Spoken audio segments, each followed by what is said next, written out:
جب انہوں نے قسم کھائی کہ ضرور صبح سویرے اپنے باغ کے پھل توڑیں گے، اور وہ کوئی استثنا نہیں کر رہے تھے۔ رات کو وہ سوئے پڑے تھے کہ تمہارے رب کی طرف سے ایک بلا اس باغ پر پھر گئی، اور اس کا ایسا حال ہو گیا جیسے کٹی ہوئی فصل ہو۔ صبح ان لوگوں نے ایک دوسرے کو پکارا، اگر پھل توڑنے ہیں تو سویرے سویرے اپنی کھیتی کی طرف نکل چلو۔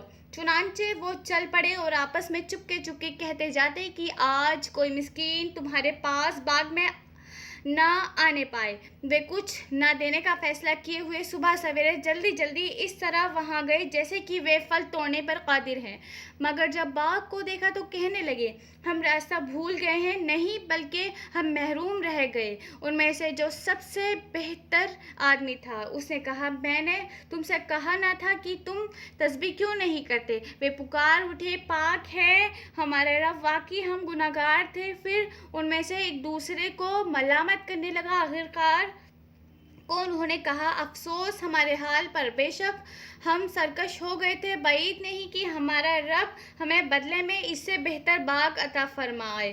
ہم اپنے رب کی طرف رجوع کرتے ہیں، ایسا ہوتا ہے عذاب، اور آخرت کا عذاب اس سے بھی بڑا ہے۔ کاش یہ لوگ اس کو جانتے، یقیناً خدا ترس لوگوں کے لیے ان کے رب کے ہاں نعمت بھری جنتیں ہیں۔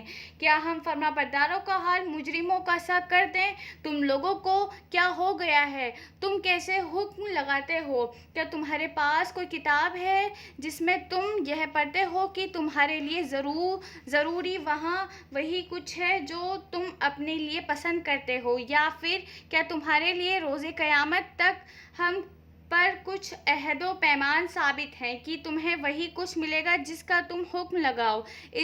ان سے پوچھو، تم میں سے کون اس کا ضامن ہے؟ یا پھر ان کے ٹھہرائے ہوئے کچھ شریک ہیں جنہوں نے اس کا ذمہ لیا ہو؟ یہ بات ہے تو لائیں اپنے ان شریکوں کو، اگر یہ سچے ہیں۔ جس روز سخت وقت آ پڑے گا اور لوگوں کو سجدہ کرنے کے لیے بلایا جائے گا تو یہ لوگ سجدہ نہ کر سکیں گے، ان کی نگاہیں نیچی ہوں گی، ذلت ان پر چھا رہی ہوگی۔ یہ جب صحیح و سالم تھے، اس وقت انہیں سجدے کے لیے بلایا جاتا تھا اور یہ انکار کرتے تھے۔